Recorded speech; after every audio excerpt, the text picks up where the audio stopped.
Dear students, Consumer Equilibrium part 2 marginal rate of substitution. जैसा कि आपको पता है कि हमने पहले पार्ट में कंज्यूमर इक्विलिब्रियम के पहले पार्ट में हम लोगों ने डिस्कशन किया था कि इंडिफरेंस कर्व क्या है, इंडिफरेंस मैप क्या है और इंडिफरेंस कर्व की प्रॉपर्टीज क्या है। आज हम इस वीडियो में डिस्कस करेंगे कि मार्जिनल रेट ऑफ सब्स्टिट्यूशन किसे कहते हैं और ये कैसे निकाला जाता है, कैसे इसको फाइंड आउट किया जाता है, क्या मार्जिनल रेट ऑफ सब्स्टिट्यूशन की रेट होती है, कैसे हम x के बदले y को बदलते हैं।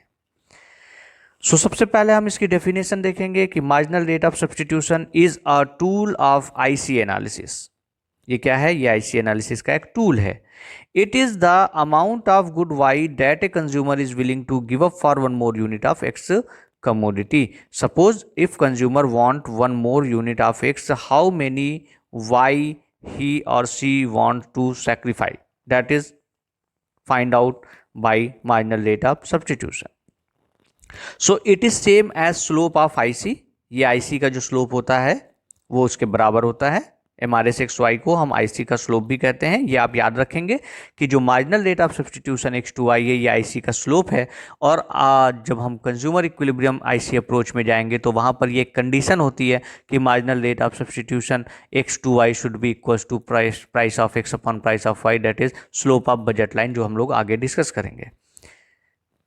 And it is determining by consumer himself, और कंज्यूमर ये खुद डिसाइड करता है कि उसका मार्जिनल रेट ऑफ सब्स्टिट्यूशन कितना होगा।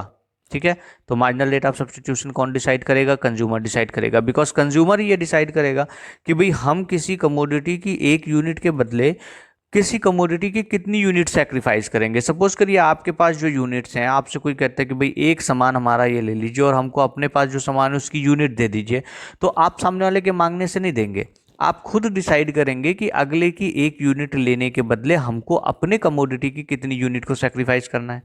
इसको हम लोग समझते हैं आगे टेबल के साथ में। आप देखेंगे कि यहाँ पर आपके साथ एक टेबल बनी हुई है, जो कि हमने इंडिफरेंस कर्व में भी इस टेबल के बारे में बात की थी। So there are these are the combinations. Combination A 1 apple plus 15 mango, mango is y commodity and apple is x commodity. Combination B 210, combination C 3 apple and 6 mango, combination D 4 apple and 3 mango and combination E 5 apple and 1 mango। अब आप देखेंगे कि जब consumer combination ए पर है जहां पर वो 15 मैंगो और एक एप्पल का कंजम्पशन कर रहा है, अब उसको ऐसा लगता है कि उसको एप्पल की एक एक्स्ट्रा यूनिट चाहिए, तो वो एक एक्स्ट्रा यूनिट एप्पल की लेने के लिए क्या करेगा? y की किस यूनिट्स को वो सेक्रीफाइस करेगा। अब जो y की यूनिट को वो सेक्रीफाई करेगा, वो कितनी यूनिट सेक्रीफाइस करेगा? हम यहाँ देख सकते हैं कि उसने क्या किया, उसने 5 यूनिट छोड़ दी।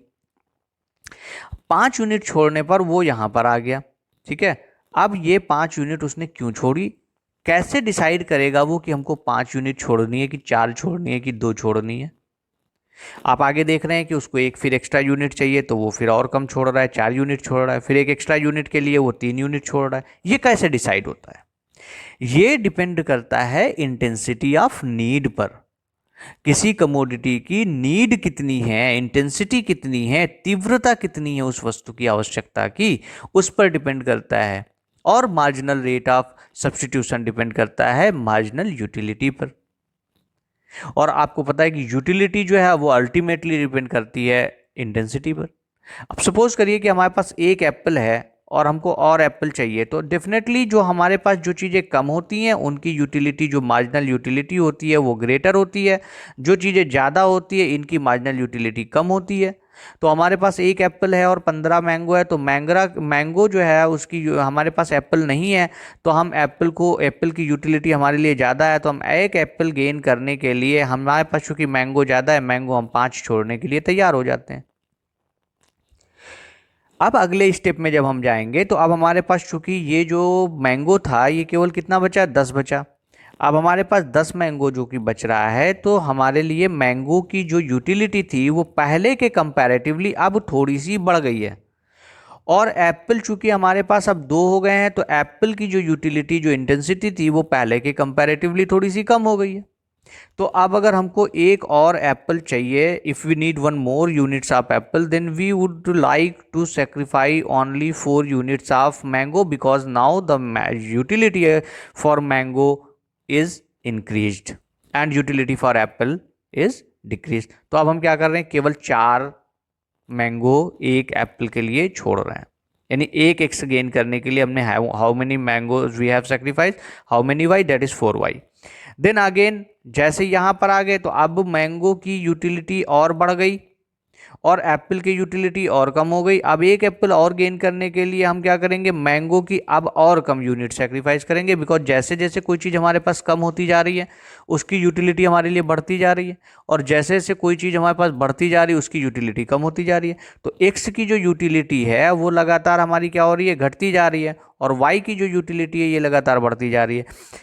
इसलिए अब अगली बार हम केवल एक एक्स के लिए केवल 3y छोड़ेंगे और अगली बार एक एक्स के लिए हम केवल 2y छोड़ेंगे।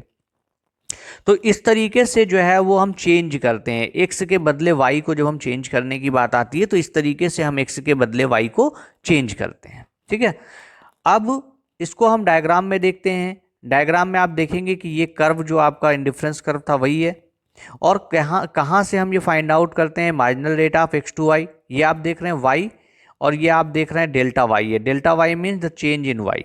ठीक है, सो डेल्टा वाई क्या है, ये डेल्टा वाई क्या है, ये चेंज इन वाई है, यानी कितनी वाई आप चेंज करेंगे when you are getting one more unit of x, यानी आपने एक्स जितना बदला है, एक एक्स के बदले आपने कितनी वाई को बदला है। ठीक है, तो ये कहलाता है मार्जिनल रेट ऑफ सब्स्टिट्यूशन की, जब आप एक्स के बदले वाई को लगातार रिप्लेस करते जाते हैं। अब इसमें देखने वाली बात यह है कि आप देख रहे हैं कि इधर आप देख रहे हैं कि जैसे जैसे हम हर बार एक एक्स की यूनिट को गेन कर रहे हैं, we are sacrificing less unit of y, वो चीज़ आपको यहाँ पर भी दिख जाएगी। आप यहाँ पर भी देख सकते हैं कि पहले हमने इतनी मात्रा वाई की छोड़ी एक्स के लिए, फिर उतने ही एक्स के लिए हमने उससे कम मात्रा छोड़ी, यानी इससे कम। उसके बाद अगले एक एक्स के लिए हमने और कम मात्रा छोड़ी, यानी पहले वाले से कम।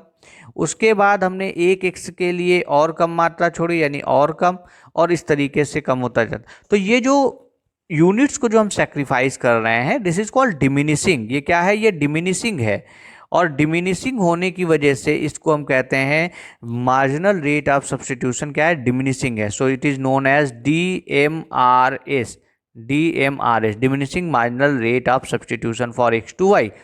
इसमें एक इंपॉर्टेंट पॉइंट ये है, आपको याद रखना है कि कभी कभी क्वेश्चन पेपर में y टू x दिया जाता है कि आपको एक y गेन करने के लिए आप x की कितनी सेक्रीफाइस कर रहे हैं, है ना।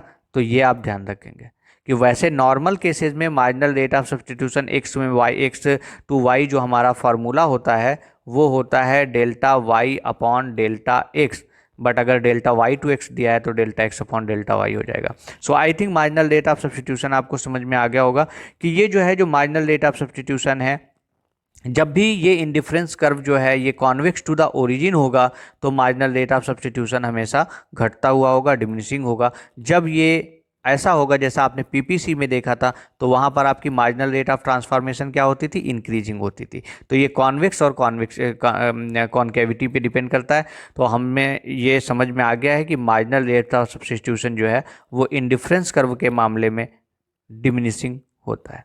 अब हम लोग नेक्स्ट जो है जो पार्ट थर्ड है उस पार्ट थर्ड में हम लोग डिस्कशन करेंगे अबाउट बजट लाइन।